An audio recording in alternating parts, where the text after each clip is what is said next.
One of the things I got asked the most while I was promoting the Annalise top was, when is it coming out? The reason why it took so long for the Annalise top to come out when the video was finished and the pattern was finalized was because my wonderful pattern testers were testing the pattern. Who would have guessed? So what is a pattern test and why is it so important? Now, for the sake of simplicity, I'm going to be discussing this in crochet terms, but keep in mind that any kind of fiber artist or any kind of creator that sells patterns might find themselves wanting to do a pattern test. Pattern designers will often ask a group of crocheters to test out their pattern for them before the release to work out any kinks or mistakes. And this can sometimes be down to things like scaling, or the way that certain stitches are explained, or really just make sure that the descriptions they've given in the pattern are given in a way that makes it easy to recreate. Some designers won't run pattern tests if they've been doing this for long enough and they know what they're doing. Others will do it for every single pattern.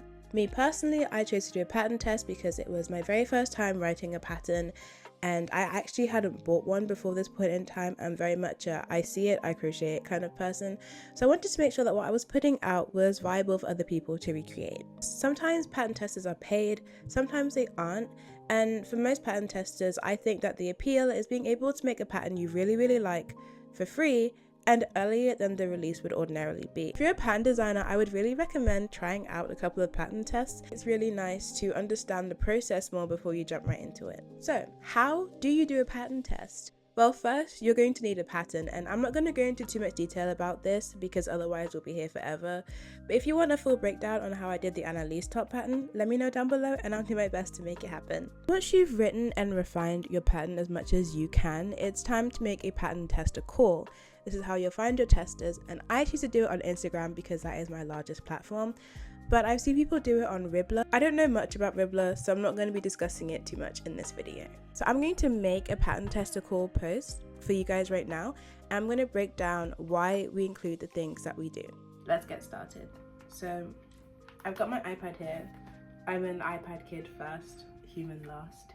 And I'm going to start by making the pattern tester post. I'm choosing to use Procreate because I've used it for years. It's what I'm most comfortable with, but you can do this on Canva, Medibang, Ibis Paint, whatever suits you, you can use that. You've got to start by having your picture. I remember using the fairy top as an example. That was my most recent pattern test. And these pictures are really simple. First thing you want to do is have the words tester call on your picture somewhere. Now we're going to do an Instagram post and we're going to make a carousel. The other pictures don't have to say tester call, it's just the very first one. And then I choose to add the name of the top, whatever it is we're making. Not necessary, you could probably just get away with just saying tester call. This is so simple. That's literally it. Like I said earlier, we're going to be making a carousel. So we're going to start with the picture with the testicle and very top written. And then you want to add pictures of the top from different angles. So you've got the testicle that shows the front of the top, and then an extra carousel picture which shows the back, different angles. This goes for anything you're making, amigurumi, skirts, accessories. Just make sure you're showing it off in as many angles as possible, especially if you've never shown it on your page before. So now we need to write the caption. So to start, in your caption, you want to write the words testicle. I like to write a little bit about the pattern itself, what it means to me, but obviously there are people who are going to scroll straight past that, so if you don't want to, that is fine too. Once you've done your little bit of talking like I do, you then want to clarify more things about your pattern. I did this in bullet points, so I've got that the fairy top pattern is made to measure, can be made with or without sleeves, and a little bit about the stitch. Next, I chose to talk about the number of testers I was looking for. You are by no means obligated to stick to this number. If you want less, if you want more, that's totally fine. No one's really gonna pull you up on it. Things happen, people drop out, it's not a big deal. And then you want to talk about the entry criteria. This is the thing that most people will skip to. This is the most important part. I choose to put it at the end just because people are more likely to read through if the entry criteria is in the end. The first thing is having a public crochet account. I asked for this because I want to see your work, I want to see your style. All my designs are really quite cute, but I like seeing people who can add like a gothic take or use a color combination that I'm not used to. So I want to be able to see your makes. The next thing is following me or you or whoever's making the pattern testicle and adding the post to your story. Now, the following is more about being able to keep up with the updates to do with the top. It makes it easier to contact testers when they're following you because your messages won't get stuck in requests. Sharing to story, optional, but it's more about visibility and making sure that other people are seeing it. Next thing again is tagging one friend in the comments. This is usually optional for me, but again, it's about visibility, making sure that people who are interested get to see it. And finally is filling out the form. Now this is where I get the majority of the information I need and the spreadsheet to decide whether I want somebody to be a pattern tester for me or not. Do not miss the hashtag pattern tester call. I genuinely believe this is the reason why all my pattern tests have gotten a decent amount of applications. Every single post I have with the hashtag pattern tester call has upwards of 600 likes, and I usually average around 100 to 200, so it works. It's literally that simple. You go ahead and post now. That's your pattern tester call done. So now we're going to start talking about the tester form. This is my tester call form template. I asked my friends to make a couple of fake responses for this so I can show you guys how it works with the spreadsheet. So let's get right into it and break down the format of the form. We start with a bit of a disclaimer here. This again isn't necessary. I choose to put it there just so I've covered all bases. The next thing we are talking about is what we will need. It's really important to put here, if you're making something that is made to measure, the size that these metrics are for. So if I wear a size small to medium, so I usually put a disclaimer that this example of the amount of yarn, hook size, whatever it is, specific to the yarn I'm using and my size. So now we're going to talk about the construction of the top and extra details. I'm going to use the Annalise testicle as an example here. This is a really big chunk that I didn't include inside the template because it's just so different depending on what you're making. We're talking about what the original pattern was made with, and then talking about the things that you can change within the pattern, and then things to do with the timeline of the testicle. Now this is really up to you. I choose to give a lot of time for my pattern test to try and decrease the amount of people who are going to need extensions. So with the Annalise top, I finished that within a week. But I understand that not everyone has the time to crochet non-stop for a week, so I gave 5 weeks. There's no real guideline on how long you should give for things. But obviously if you're making a really big project, then you might want to look further towards the 2 months and go more than like a week. Next section is requirements. This is different for every pattern designer because every pattern designer will have a different intention on how they want their pattern release to go. I added a little disclaimer about the skill level of crochets that I wanted and what would be required. I did my pattern test with online documents so everyone can see the changes as they're going and give me feedback really easily by leaving a comment, so I know exactly what to change when and when. This isn't really the industry standard. Most people just send out PDFs and send new ones when things are fixed. You can do it however you want to. And then again, there's more detail here because I included a video tutorial, more detail about the duration of the pattern test. Again, this is kind of repeating myself, but it's just to cover all bases. And then finally, this is what I'm expecting from my testers. I expect at least 2 high quality photos. This is for the tester appreciation post. 1 reel of the top, mainly because reels do better. But also it's really nice to have video footage to make little collages for Etsy in particular. I like progress stories personally. I don't think they're necessary. I really like being able to post it and let people know what's in the works. Some pattern designers will expect pattern testers to help promote the pattern. I didn't want that. I said it would be appreciated but not necessary. Not to bash anyone who does this, it just wasn't what I wanted. I reiterate the entry requirements that was on the Instagram post. Now getting into the actual form itself, the first thing I ask is the Instagram username. Then I ask for a link. Now I prefer the link because I can just click it in the spreadsheet and it's faster, but sometimes the link doesn't work, so having the username is just a backup so I can search easier.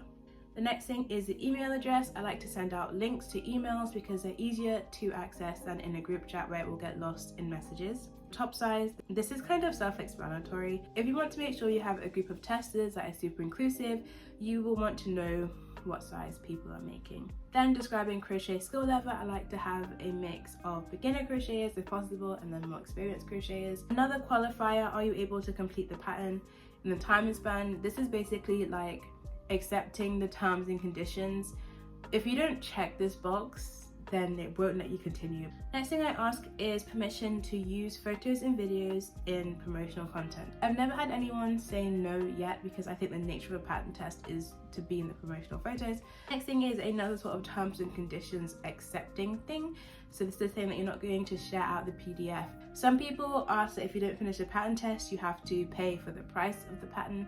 The next one is about being added to a group chat to discuss the pattern. Next, we're asking about other pattern tests. I like to have people who are already testing something else and people who are going to be able to start my test immediately because of the way I work. It's nice to be able to make a change for the first group who started immediately and then have the group that starts later give me feedback on what I've changed. The last thing we're going to talk about is these last 2 questions. These are not required. So I ask why you want to be a pattern tester and do you have anything else to say? In these sections, people usually talk about why they like the pattern so much. Sometimes they'll talk about their plans of how they want to, make it something really special. Also, people will mention whether this is their first pattern test. I'm happy to give the opportunity to someone who's never tested before, just so they can dip their toes in and understand how it works. So now we've gone through the form in its entirety, we're now going to look at the spreadsheet. The first thing you want to do is press link to sheets, which will send your responses to a spreadsheet. And it should open immediately. So now we have our spreadsheet and it has all the questions and all the answers. And the first thing I'm going to do is I'm going to add an extra column and I'm going to call this selected. And now we're going to select all the columns, all the rows that have data inputted, including the one we just made, selected. And we're going to go to data, create a filter, and now they all have these little drop down menus at the top. I'm going to check out the Instagrams. I'm going to use the one for my account and you can just click on the link and go straight to the account and you can just have a look. Do we like the pictures? Do we like the content? And if you do, then what I like to do is I like to go ahead and put down a Y for yes. So you can go through all of these and maybe one person has pictures that you're not really satisfied with or they don't have enough on their account for you to choose, and for those I'll put an N for no. So now we have one person we've said no to and the rest we've said yes, and now we're going to filter this out so we only see the people whose Instagram we've liked. To do that, you want to press the little upside down triangle and then you want to look at the filter by values and we're just going to unclick the N. Now you should only be able to see the people that you've put a Y on. Let's just say I didn't want to pick anyone who didn't want to be in the group chat. I'm going to press the upside down triangle, look at the filter by values, and I'm going to unclick the no. And now they're not included in the pool either. Now we're going to look at the sizing. I've got a small, extra large, large and medium. And now I've got 2 small tests in this pattern. It's not really necessary, so I'm gonna go ahead and on the person who is an S, I'm gonna go ahead and change that to an N. I'm gonna have to redo the filter for this change for reflected, so I'm gonna press that again and press OK again, and now only the Y's will be collected. And basically now we have the people we're choosing. Now we've picked everyone we want for our pattern test, the next step is sending out the emails. This is how I sent out my emails without everyone knowing each other's email address. So the first thing you do is you're going to go to Gmail and you're going to open up a new mail. Where it says to, we're going to write undisclosed recipients. And we're going to use the angled brackets and you're going to put your email address in there. And you'll get that. So now you're going to press BCC, which is blind carbon copy, and you can copy out the email addresses given in here. It will send that email to everyone on the list. So now those emails are in, you can set the subject to whatever you want, and then you can share your pattern however you want to share it. And to close the video off, we're going to talk about the feedback form.